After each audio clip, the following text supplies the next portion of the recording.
r/Nosleep. Posted by u/GoNavy27. I'm trapped in a city that's been cut off from the world and overrun with monsters, again. A peaceful river walk turned into me losing my girlfriend, aka I really can't catch a break. Well, it's Eli. You probably already know that based on the title. I'm gonna be honest here, guys, I almost didn't want to ride out and post this update. Things are pretty weird for me right now. What happened this week was crazy. First crazy bad, then just plain crazy. Maybe crazy good? I don't know. Time will tell. Definitely crazy weird, though. Ultimately, I decided I wanted to type it out and share it, because writing is good therapy for me. I thought maybe it'd help me process and think everything through. We'll see if that holds true by the end of this. Maybe you're asking, Eli, isn't Zoe there to brainstorm and comfort you too? And that's the problem, no. That's what happened this week. I lost Zoe. Before you panic or make me panic more, I don't think she's dead. I just know she isn't. I can feel it. Also, I have proof. But more on that later. I guess I'll just start. We'll see how this goes. Wish me luck. A few days ago we were out exploring more of the city, looking for survivors, picking up any helpful supplies we came across, destroying cameras, mapping out more of the surrounding areas. You know, the usual. During this exploration, we started across a massive bridge. I mean, literally massive. We looked it up earlier, and it spanned about 2 miles across the water to another part of the city. Today, we decided to cross it and check out the other side. It was kind of a nice walk, honestly. Sure, there were bodies and abandoned cars littered over the bridge, but if we looked out over the water instead, it was beautiful.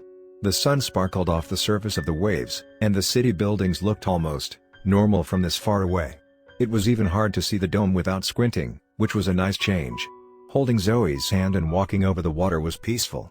I could almost be fooled into thinking we were on an ordinary date. That is, until things got weird.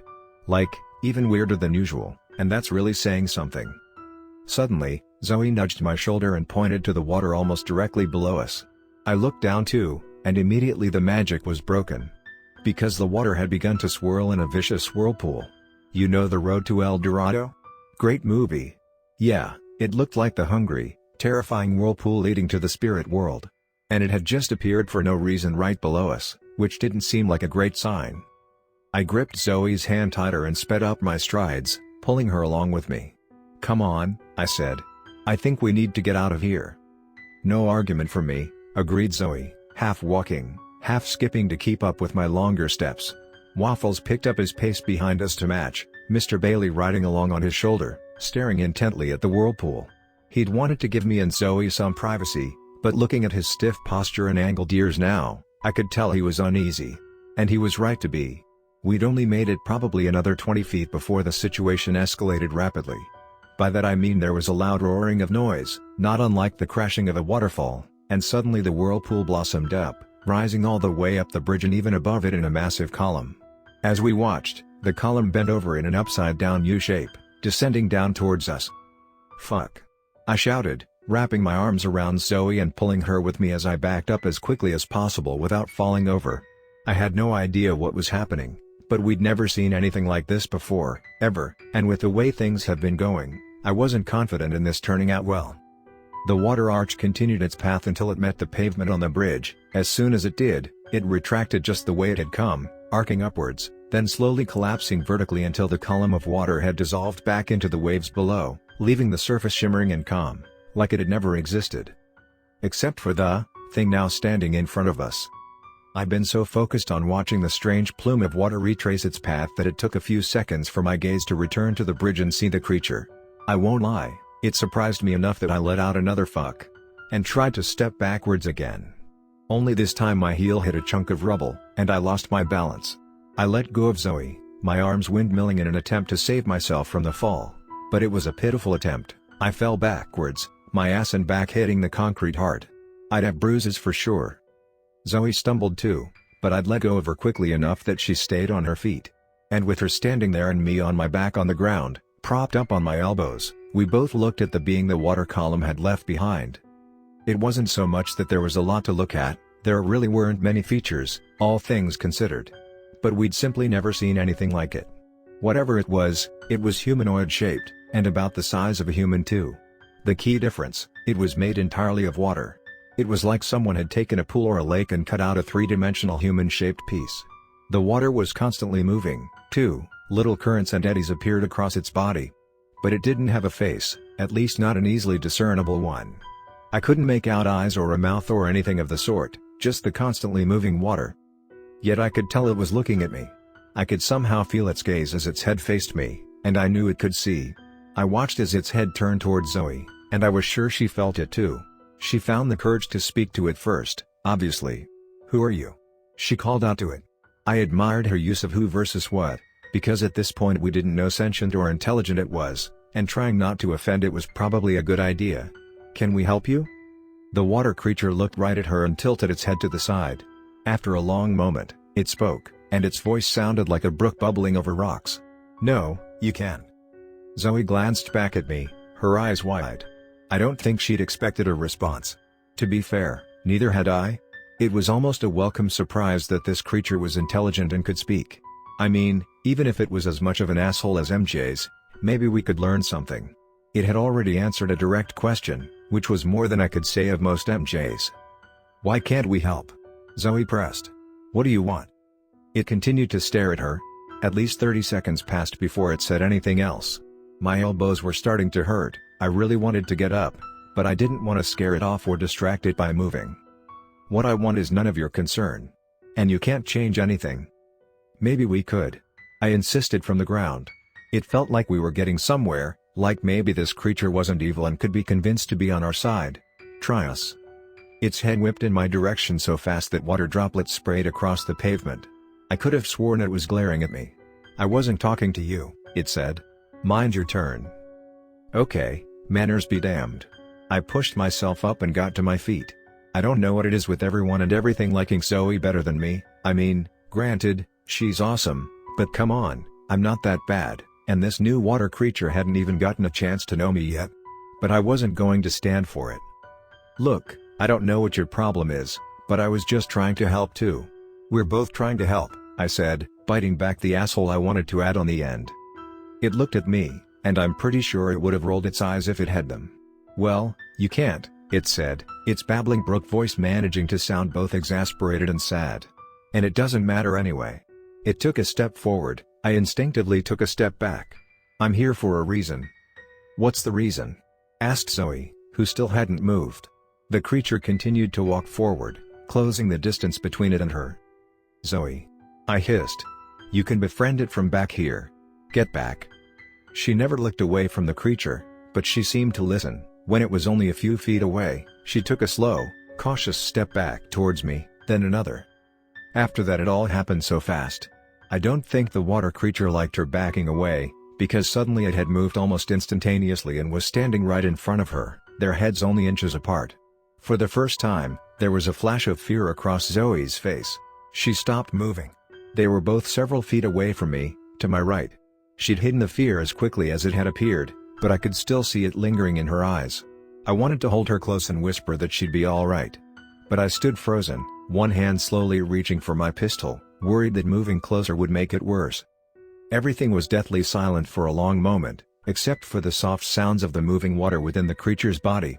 Nobody moved, nobody said a word. Then, finally, Zoe started to turn her head to look at me. We made eye contact. My hand had closed around the pistol. I don't really know what I thought bullets would do against water, but hey, sue me. And before we could say anything, the water creature had lunged forward and enveloped Zoe. It wasn't just like a casing of water, either. As soon as it touched her, the column of water rose back up from below the bridge, surrounding them both instantaneously. But this time, the water was much angrier than before. In place of a shimmering, gently moving pillar of water, this one was gray, swirling and sporting white-topped waves, like a storm was taking place in only that column. It was so crazed that I couldn't see anything through the water, and though I now held my gun in my hand, aimed at the mass of gray water, I didn't trust myself to shoot. I mean, I could hit Zoe. Waffles had roared and run forward as soon as the water had engulfed Zoe, but he couldn't reach it in time. As quickly as it had appeared, the column of water retracted, descending until it collapsed into the waves below. And then it looked normal again, peaceful and blue, with little waves cresting, sunlight sparkling off the surface. No whirlpool, no storm, no water creature. And no Zoe. I won't lie to you. I freaked out on that bridge. I screamed, I threw chunks of concrete off the side and watched them fall until they vanished into the water far below. I cursed at the water creature and tried to get it to come back.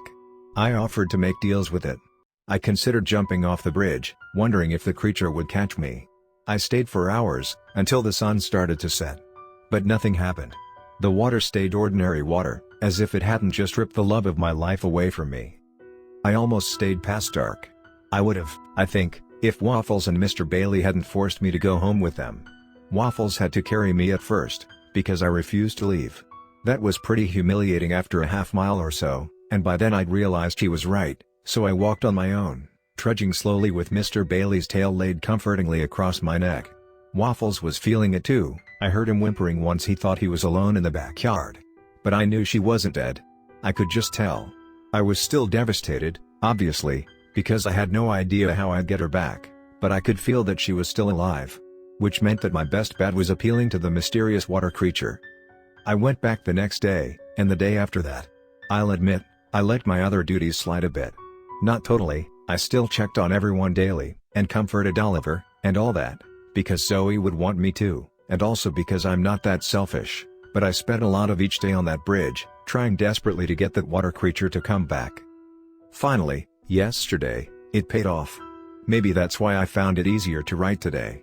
It was sometime in the afternoon. I'd been there for hours. I was sitting by the railing of the bridge, and for just a second, I leaned forward, resting my forehead against the metal rail, and closed my eyes. In that moment, I heard the crash of a waterfall, and I eagerly opened my eyes, foolishly hoping that maybe the creature had decided to have mercy on my pitiful state and bring Zoe back. But I was greeted with no water column, no humanoid-shaped mass of water, no Zoe. Instead, all I saw was a boy who looked about my age, standing there and looking at me. I slowly got to my feet, keeping my gaze on him at all times. "Who are you?" I asked warily. He chuckled. "Always the same first question. You lot aren't very creative, are you?" He looked normal, he sounded normal, but my brain was piecing together what he'd just said and what I'd heard before that. I stared at him incredulously, gripping my knife so tightly my knuckles went white. You're the one who took her?" He nodded. "I am. But you don't look the same." "That's true. I can take many forms. What you saw a few days ago was my natural one, so to speak. I thought this one would make you more comfortable." "What would make me more comfortable is having my girlfriend back," I replied, and in one fluid motion I raised my arm and flung the knife at him. And if there was any doubt that this was the same water creature we'd encountered a few days earlier, well, now it was gone. Because he made no effort to move, just watched the knife as it flew through the air and into his chest, and continued right through his chest. I can't describe exactly what it looked like, but picture a stone being dropped straight down, breaking the glassy surface of a lake. Something like that. The water splashed outwards and then resettled, joining back together to form the perfect illusion of a human person. The knife, meanwhile, clattered to the pavement behind him. He looked somewhat amused. "You had to know that wouldn't do anything." I shrugged. It was worth a try. Full disclosure, I was feeling a wide range of emotions at that moment. I wanted to be pissed, but I kind of wasn't. The anger had faded in the last few days. I was still worried, and afraid, and confused. Yet I was also very intrigued by this creature. And somehow, I felt like he wasn't to blame. When he'd taken Zoe, he'd said we couldn't help him, and that he was there for a reason. Call me crazy, but that gave me working for someone vibes. "Why did you take her?" I asked, my voice cracking slightly. "Is she okay?" He steadied me. Oddly enough, the presence of a face did make this encounter a bit better. The form he'd chosen had spiky blonde hair and eyes the same shade as the water below, no surprise there, I guess. It was almost possible to forget that this was some kind of monster, and that whether of his own desire or not, he had kidnapped Zoe. "She'll be all right," he said. I looked over the side of the bridge. I didn't know if she was down in that water somewhere or had been taken somewhere else entirely. My money was on somewhere else, but I didn't like to think of her alone and possibly injured anywhere. I turned back at him. "You've got to know that I can't trust you," I said. "I mean, you're the one that took her." He smiled a bit. "I do know. But then why'd you ask?" I shrugged. This creature seemed sincere, and I figured it couldn't hurt to do the same. Maybe he'd let something slip. Mr. Bailey seemed pretty calm, too, which made me a little more at ease. I think I hoped I'd be able to tell if you were lying. Now he smiled in earnest, but it wasn't the kind of creepy monster smile I'd grown accustomed to seeing. It was strangely real, coming from something inhuman. Well, was I lying? I don't know, I couldn't tell, I said. He actually laughed aloud. That seemed promising. So why did you take her? I asked again. And why can't we help you? The smile froze on his face, it was a little more forced now. I can't tell you that. Why? His eyes bore into mine, and I swear I could see their depths swirling like rapids in a river. And within the deep blue I saw fear? Pain? Something intense and sad, something so much more than I'd expected to find there. Even though he'd taken Zoe, my heart hurt for him then. Because I was all too familiar with the emotions I saw in his eyes, hell, they were probably reflected in my own at that very moment. And I strongly suspected that he'd been acting on someone's orders, possibly against his will. I shouldn't even be talking to you, he said finally. But you wore me down. All the screaming and crying for the last few days. It was obnoxious. He paused and looked down, his next words were very quiet, but I heard them. Plus, you made me feel bad. I said nothing, not wanting to interrupt, since it seemed like we were getting somewhere. After another long pause, he said, I can't tell you anything. I just can't. But she'll be okay. I wanted to press for more information, but some instinct told me to stop there. Maybe it was the quit while you're ahead voice I always thought I never had, nice of it to make an appearance after 20 years. Mr. Bailey took this moment to wind around my ankles and chirp, which was definitely a sign that he agreed with me. Well, look, you've already broken the rules once, so could we talk again sometime? I asked. I'd like to keep checking in about Zoe, and I'm sure you get lonely. What do you say? His smile brightened. I suppose I could consider it. Great, I said. We have ourselves a deal. I stuck out my hand to shake and he eagerly took it, both of us seemingly forgetting that he was made of water. His hand simply splashed outwards like a water balloon on contact, then reformed on the other side of mine. Me, on the other hand, my entire arm and sleeve up to the elbow were suddenly drenched with shockingly icy water.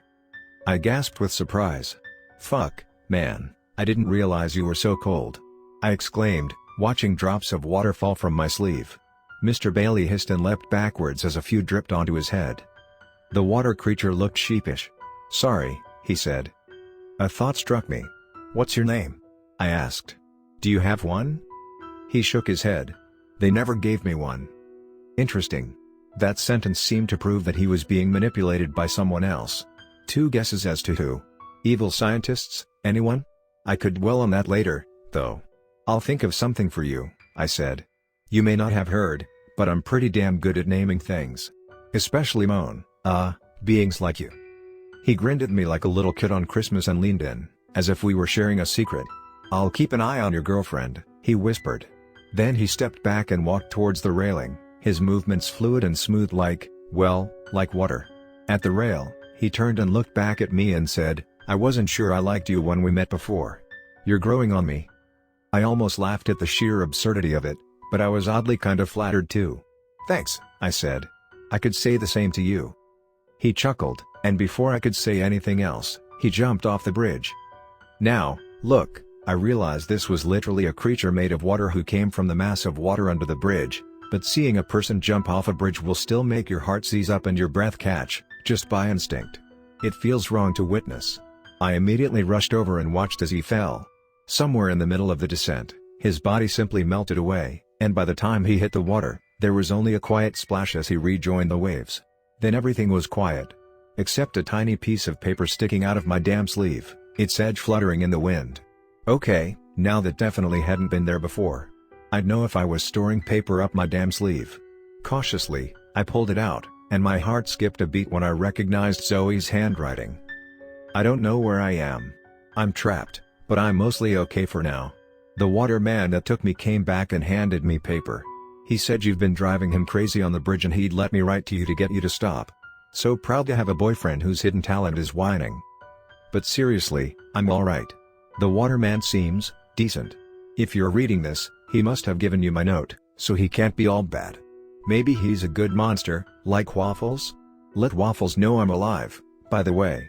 I'm sure he's scared. Don't worry, I'm working on finding a way out of here. I love you. I won't lie, my heart raced and blood roared in my ears at just the proof that she was okay. I wanted to believe the water creature, and if I'm being honest, I mostly had, but this was actual evidence.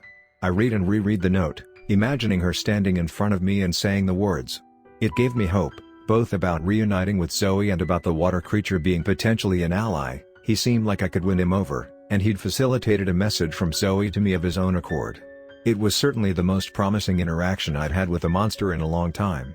Hell, maybe ever. And after all the rule changes, it felt like a win. So that was yesterday. I still miss Zoe, but I'm better than I was. Besides, as embarrassing as it is to admit, trying to decide what to call this guy has been a great distraction. Because continuing to call him a water creature seems demeaning, and I did promise him a name. But I don't think he's necessarily a he just appeared that way to me, so I'm trying to respect that, you know? I'm considering just saying fuck it and calling him River. Since he's from the river, or maybe is the river, I have no idea how it works. That's a unisex name though. I think. I'm going back to see him tomorrow, so I'll have decided by then.